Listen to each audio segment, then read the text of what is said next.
Et salut internaute, ça me fait super plaisir d'être là avec toi aujourd'hui. Et le sujet, c'est ça.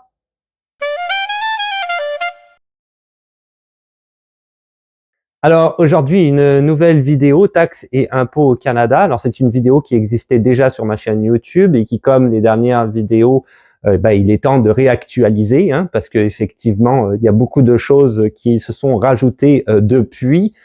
C'est vrai qu'aussi, il y a énormément de sujets dont j'avais parlé en relation avec les taxes et les impôts au travers des différents lives que j'avais pu faire. Donc je me suis dit, c'est peut-être bien de peut-être faire une vidéo avec tout ça rassemblé en une seule vidéo au lieu que ce soit disséminé au travers de différentes vidéos. OK?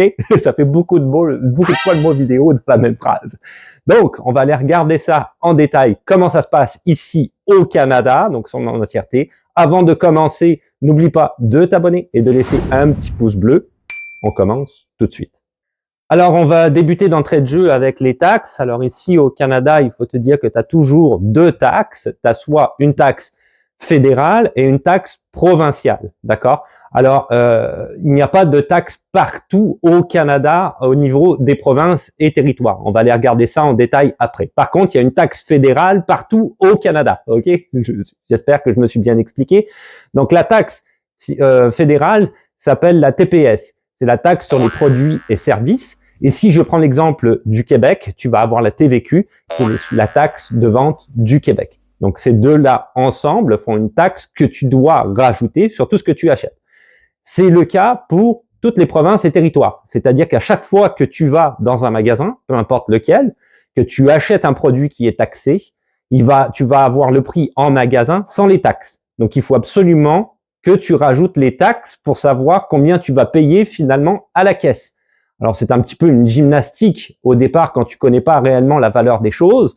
C'est sûr que quand tu débarques, tu vas regarder tel élément que tu voudrais acheter, que ce soit de la bouffe, un meuble, n'importe quoi, te dire, OK, il faut que je rajoute tant de pourcents pour savoir combien est-ce que je vais payer. Évidemment, si c'est une voiture, c'est encore plus gros le montant, donc il faut vraiment être très précis à ce moment-là dans ta tête pour savoir combien tu vas payer, on s'entend.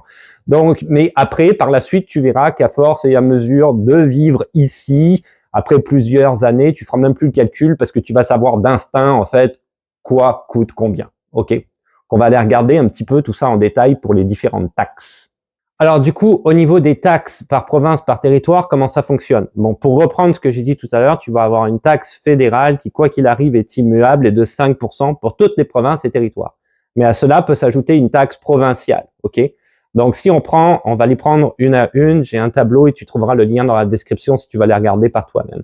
Si on prend l'Alberta, donc ça va être 5% de taxe fédérale, mais aucune taxe provinciale. Donc tout va être taxé à 5%.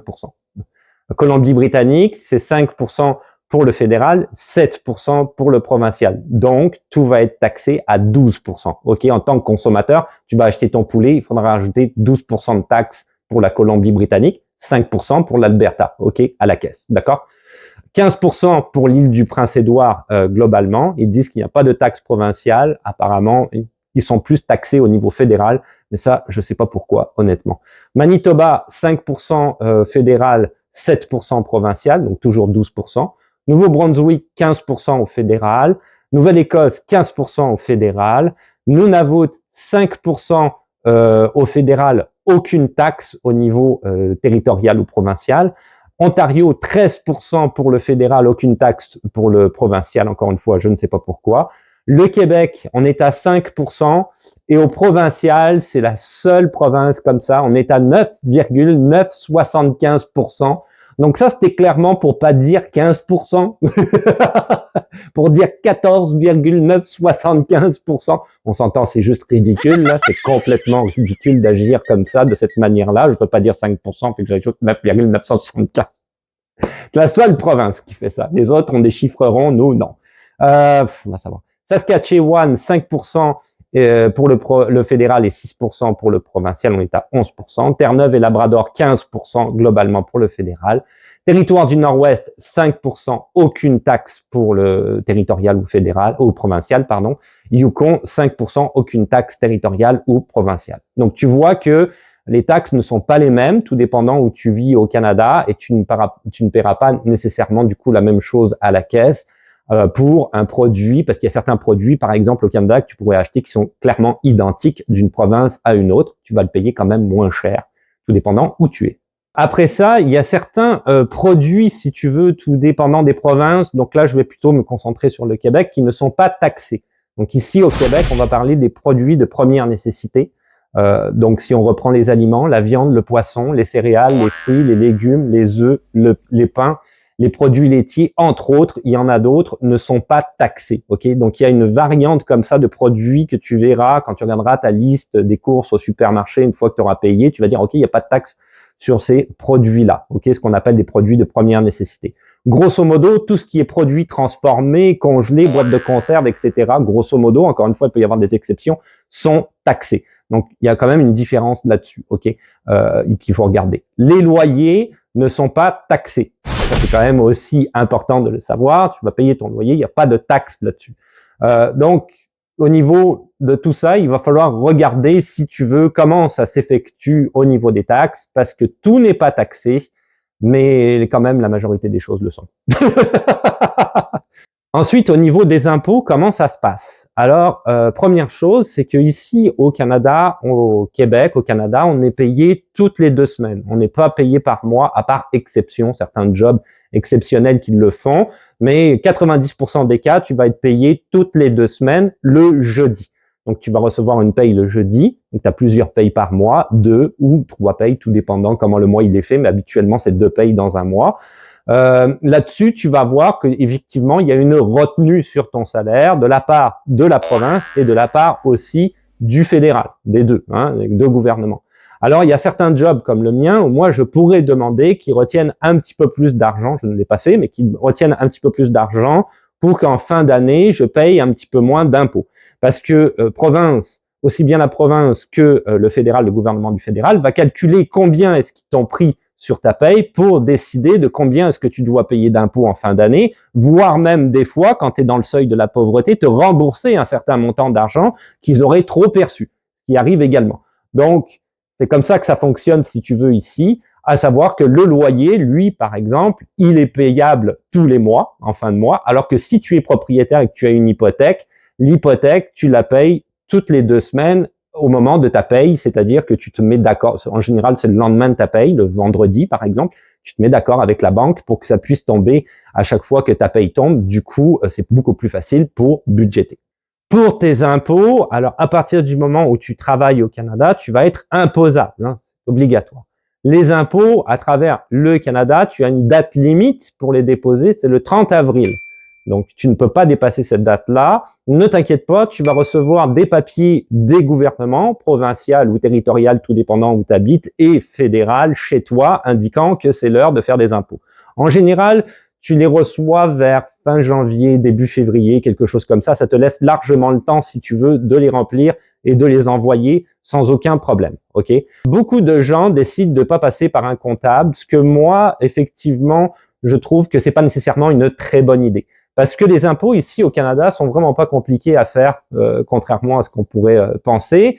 Il y a énormément d'étapes, c'est très administratif, il ne faut pas oublier de joindre aucun document, tout était indiqué, il y a beaucoup de petites lignes, mais si tu fais les choses les unes après les autres, tu serais capable de les remplir toi-même sans trop de difficultés. Alors pourquoi est-ce que je donne, si tu veux, le conseil de passer par un comptable? C'est parce que le gouvernement du Canada ou du Québec ou peu importe quelle province, quand il voit qu'il n'y a pas le cachet d'un comptable en arrière, il va avoir tendance souvent à aller rechercher un petit peu plus la petite bête parce qu'il sait qu'il va être, qu'il va avoir plus de latitude à aller te demander peut-être de l'argent que tu ne devrais pas, pour éventuellement d'ailleurs te le rembourser plusieurs mois plus tard, en disant par exemple on a fait une erreur. Sauf que le gouvernement, quand il te demande de payer de l'argent, c'est tout de suite. Après, ils étudient. Donc si tu dois sortir un 500 ou un 600 $ par exemple qui n'était pas prévu, ça peut faire mal. Quand tu as un comptable, si tu veux, qui est assigné à ces papiers-là, le gouvernement essaye, mais le comptable connaît tous les petits trucs et là, ça ne passe pas. Donc c'est pour ça, si tu veux, que moi je conseille souvent de passer par un comptable à cause de ça. Les premiers temps, tu auras peut-être de la difficulté à trouver un comptable, ce qui est un petit peu logique. Donc, ce que je conseille de faire, surtout si tu es dans l'urgence et que tu n'as pas le temps de chercher, c'est de passer par H&R Block. H&R Block, ils ont pignon sur rue ici partout au Canada. Donc, c'est réellement comme des magasins extérieurs, hein, il n'y a pas de souci, tu peux aller les voir directement. Et ils ont plein d'équipes de comptables et tu vas pouvoir avoir quelqu'un qui va pouvoir s'occuper de tes papiers sans aucun problème. Peut-être y aller un petit peu à l'avance, hein, donc quand tu reçois tes papiers dès début février, parce que si tu attends la dernière minute, c'est comme tous les types de services, il va y avoir énormément de monde et tu auras peut-être plus de difficultés à ce niveau-là. Autre truc que moi je donnerais, c'est d'aller sur le fameux Facebook Spotted. En fait, moi j'ai trouvé beaucoup de choses grâce à ça. J'en avais parlé d'ailleurs dans les différents lives hein, en question. Spotted Facebook, tu vas mettre avant Spotted l'endroit où tu vis au Canada, même au Québec, hein, plus particulièrement l'arrondissement de Montréal où tu vis, la ville au Québec où tu vis, le quartier où tu vis. Tu mets Spotted en arrière et tu vas trouver une page Facebook qui va être dédiée à l'endroit où tu vis. Et là-dessus, ce sont juste des gens qui vivent dans le quartier et qui vont se partager des conseils pratico-pratiques vraiment intéressants. C'est comme ça, par exemple, que j'ai trouvé mon garagiste. J'ai posé la question, j'ai eu 150 réponses. Là-dessus, j'ai pu regarder qu'il y avait toujours le même nombre de garagistes qui revenaient en disant que c'était quelqu'un de très honnête, quelqu'un avec qui ça fonctionnait relativement bien. J'ai été chez lui, ça fait combien de temps maintenant? 7 ou 8 ans que je suis chez lui et j'ai jamais eu aucun problème et j'ai des très beaux tarifs à chaque fois que je parle à mes collègues de travail, c'est une parenthèse, mais à chaque fois que je parle à mes collègues de travail de mes réparations de voitures, ils sont tout le temps hallucinés. « Ah, t'as payé autant? Mon Dieu, c'est vraiment pas cher. » Parce que effectivement, sa main d'œuvre, etc., est pas très chère. C'est la même manière pour trouver, par exemple, un comptable. Ok, donc tu pourrais passer par là et éventuellement essayer de te faire conseiller un comptable dans le coin et ça pourrait aussi fonctionner. Mais si jamais t'as pas le temps, H&R Block, c'est vraiment l'enseigne à qui tu dois t'adresser. Et voilà, c'est tout pour aujourd'hui. Donc, c'était cette vidéo sur les taxes et impôts ici au Canada. Tu vois que ça fonctionne pas nécessairement pareil que comme ça marche dans ton pays. Hein. On calcule, comme je l'ai dit déjà, les taxes une fois qu'on arrive à la caisse et les impôts.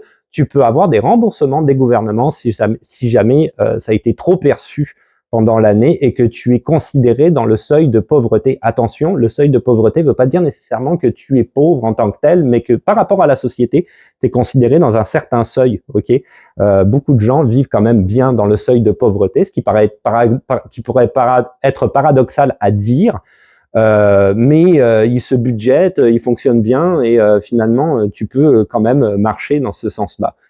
Un peu étonnant, mais c'est comme ça que ça marche ici au Canada. Après, pour le reste, c'est comme d'habitude, tu peux me retrouver sur les réseaux sociaux qui comprennent Instagram, TikTok, Twitch, Facebook, ma chaîne YouTube qui est très active. Il y a les vendredis live, soit les rediffusions des vendredis live où il y a beaucoup de contenu quand même très intéressant. Tu peux laisser tourner comme ça en arrière si jamais tu fais la cuisine ou autre chose. Tu pourrais écouter certains sujets qui pourraient t'intéresser par rapport à la vie au Canada ou l'immigration.